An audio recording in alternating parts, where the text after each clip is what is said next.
حضرت سیدنا جابر راوی ہیں اور میرے آقا علیہ السلام فرماتے ہیں، اور یہ مسلم شریف کی حدیث ہے، میرے آقا نے فرمایا شیطان پانی پر اپنا تخت بچھاتا ہے، پھر اپنے لشکر بھیجتا ہے، ان لشکروں میں شیطان کے زیادہ قریب تر وہ ہوتا ہے جو سب سے زیادہ فتنہ باز ہو، سب سے زیادہ جس نے فتنے دنیا میں برپا کیے ہوتے ہیں وہ شیطان کے قریب ہوتا ہے۔ اس کا ایک لشکر واپس آ کر بتاتا ہے کہ میں نے فلاں فتنہ برپا کیا، تو شیطان کہتا ہے تو نے کچھ نہیں کیا۔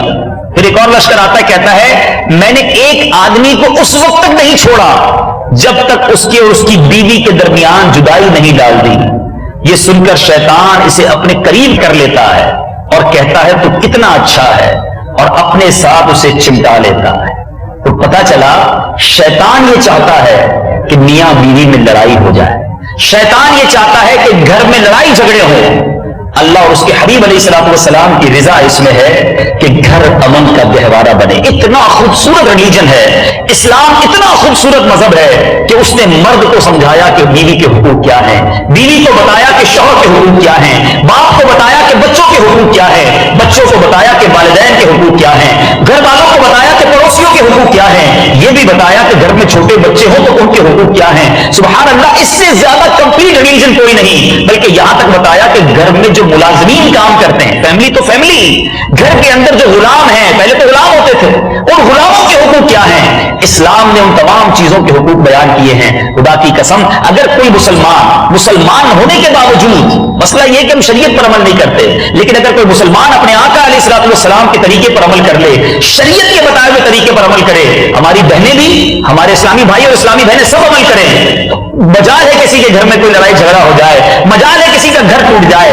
پرابلم یہ ہے کہ والدین اپنے بچوں کو صحیح تربیت نہیں دیتے کہ شادی کے بعد تمہارے حقوق کیا ہے، اپنی بچی کی اس کی ماں کو تربیت نہیں کرتی کہ تمہارے شوہر اور تمہارے سسرال والوں کے حقوق کیا ہیں، جس کی وجہ سے گھر ٹوٹ جاتے ہیں۔ حالانکہ ایچ اینڈ ایوری بڈی، ہر کسی کے حقوق الگ الگ اور بڑے پیارے انداز میں بیان ہوئے ہیں۔ ظاہر ہے ایک بیان میں ساری فیملی کے حقوق بیان کر دوں یہ پاسبل نہیں ہے۔ بعض اوقات ہم پکے نمازی بھی ہوتے ہیں، بعض اوقات ہم جناب عبادت گزار بھی ہوتے ہیں، تلاوت قرآن کرنے والے بھی ہوتے ہیں، حج اور عمرے کرنے والے بھی ہوتے ہیں۔ ایک بات یاد رکھیے، ہماری عبادتیں، ہماری ریاضتیں، ہماری اپنی پرسنل عبادت وہ اللہ کا حق ہے جو ہم ادا کر رہے ہیں، لیکن شریعت نے ہم پر ہماری فیملی کے حقوق بھی بیان کیے ہیں، اور کس طرح انفسائز کر کے، کس طرح جس کو آپ کہیں کہ ہمیں توجہ دلا کر اور تاکید کے ساتھ بیان کیے ہیں۔ میٹھے میٹھے اسلامی بھائیوں، نبی پاک علیہ السلام کا ایک فرمان سنیے، میرے آقا فرماتے ہیں، اور اس کی راویہ بھی بی بی عائشہ صدیقہ رضی اللہ تعالی عنہا ہیں۔ میرے آقا فرماتے ہیں قال رسول اللہ صلی اللہ علیہ وسلم خیرکم خیرکم لأہلہ وانا خیرکم لأہلی۔ میرے آقا فرماتے ہیں تم میں بہتر شخص وہ ہے جو اپنے گھر والوں کے ساتھ بہتر ہے، اور پھر آقا خود فرماتے ہیں میں اپنے گھر والوں کے لیے تم سب سے بہتر ہوں۔ کونین کے والی نے صلی اللہ تعالی علیہ وسلم پریکٹیکل لائف گزار کر بتائی کہ وہ گھر والوں کے ساتھ کیسے تھے۔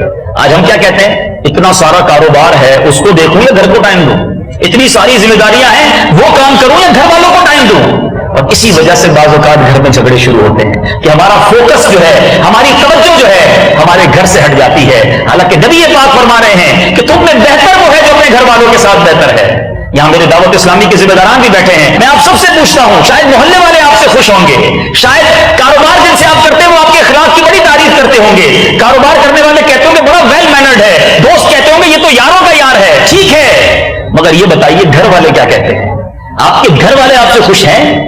آپ کی بچوں کی والدہ، آپ کے بچے، آپ کے بھائی بہن، پھر بالخصوص والدین، یہ سب فیملی ہے ہماری، اور اس کے لیے ہم کیسے ہیں؟ میٹھے میٹھے اسلامی بھائیوں، آج میرا کوشش کروں گا فوکس جو ہے، کیونکہ والدین پر ماشاءاللہ بہت سارے بیانات ہوتے ہیں، زوجین کے معاملہ، میاں اور بیوی آپس میں کتنا ایک دوسرے کا خیال رکھیں، اور اس کے بارے میں ہماری شریعت ہمیں کیا کہتی ہے۔ نبی پاک علیہ السلام سے ایک بار ایک صحابی نے عرض کی یا رسول اللہ صلی اللہ علیہ وسلم، ہم میں سے کسی شخص پر اس کی بیوی کا کیا حق ہے؟